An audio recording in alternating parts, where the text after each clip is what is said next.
Your Excellency, Dr. William Samoei Ruto, President and Commander-in-Chief of the Kenya Defense Forces, Your Excellency, First Lady, Mama Rachel Ruto, Your Excellency, the Deputy President, Honorable Rigathi Gachagua, our Governor for Uasin Gishu, Governor Jonathan B., distinguished guests, all protocol observed, praise the Lord.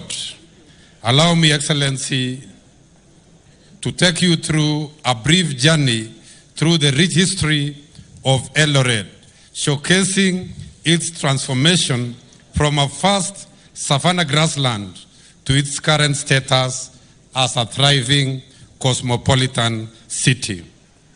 Eldoret history begins with the legendary figures of two brothers, Arab Marigi from the Nandi and Arab Kimuron from the Keyo, who established a special meeting point, a special altar called Kapkiai along the Soshani River in the 18th century, and later known as Eldoret by the Maasais, meaning a safe place, or rather a place of safety, dated 1817.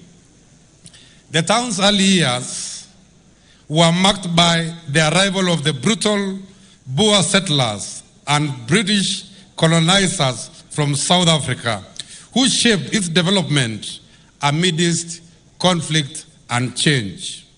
In 1912, Your Excellency, Eldoret was officially gazetted as a municipality, bringing formal governance to this area. The name Sisibo, derived from the local dialect, became synonymous with the vibrant community that emerged.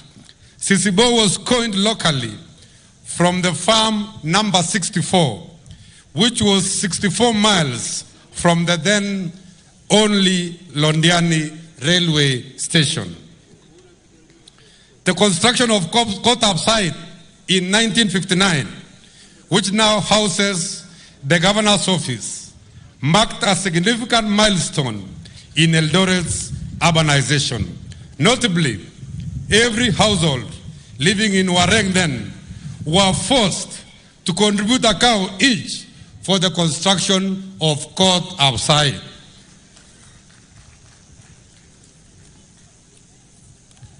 Your Excellency, in conclusion, today, Eldoret stands proud as a cosmopolitan city of champions, representing resilience and growth.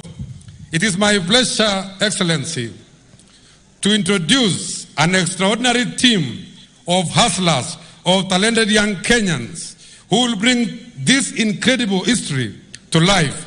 Excellency, sir, ladies and gentlemen, join me in putting our hands together to invite this dramatic story of Eldoret City dating between 1870 and 2024. Thank you very much and welcome, team.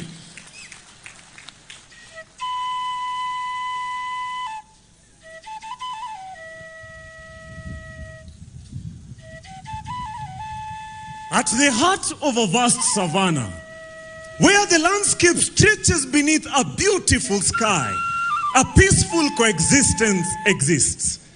A meandering Soshani River slices through its terrain, its crystal clear water, a testament of beauty and nature.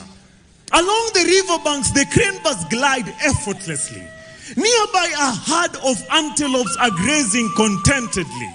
The giraffes are stretching their necks in order to reach the highest branches, and below the trees, the leopards are moving keenly, scanning the environment for opportunity and safety.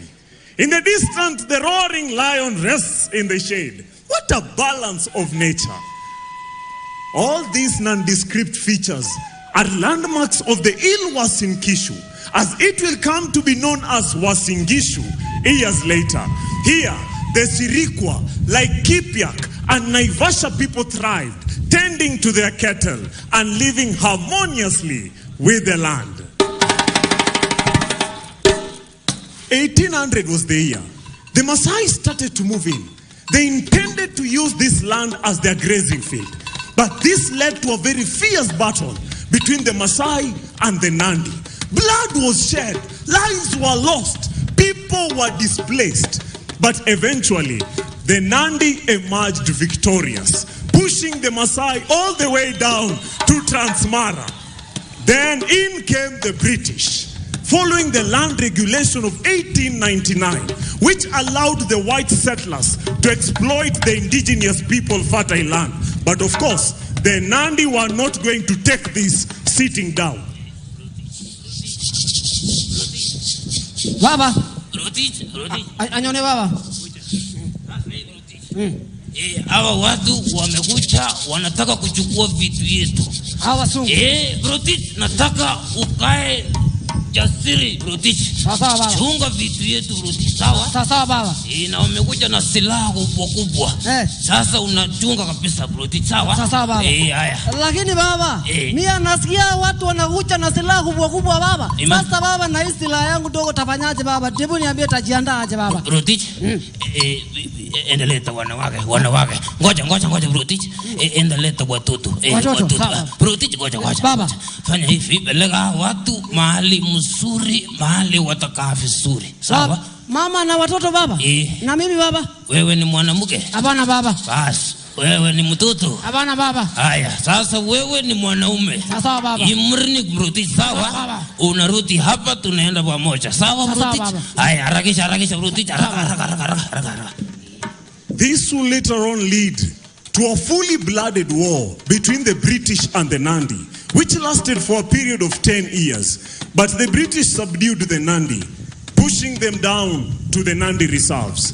Then in came the Boers. They arrived at our coastal shores, got onto trains, and down the railway line they drove up to Londiani. Using wagon wheels, they drove down the savannah. It is said that one of their wagon wheels got stuck in the mud and dropped one of their safe containing many of their valuables. Silver, gold, coins, them. It was difficult to put it back. So they had to construct a simple matope structure around it to act as a bank, which was later named in 1912 the Standard Bank of South Africa Limited, with its first manager, J.M. Shaw. The arrival of the Boers was met by conflict and tension by the indigenous people. But due to their advanced weaponry and determined mindset, the Boers displaced many local communities. And they settled in rather quick.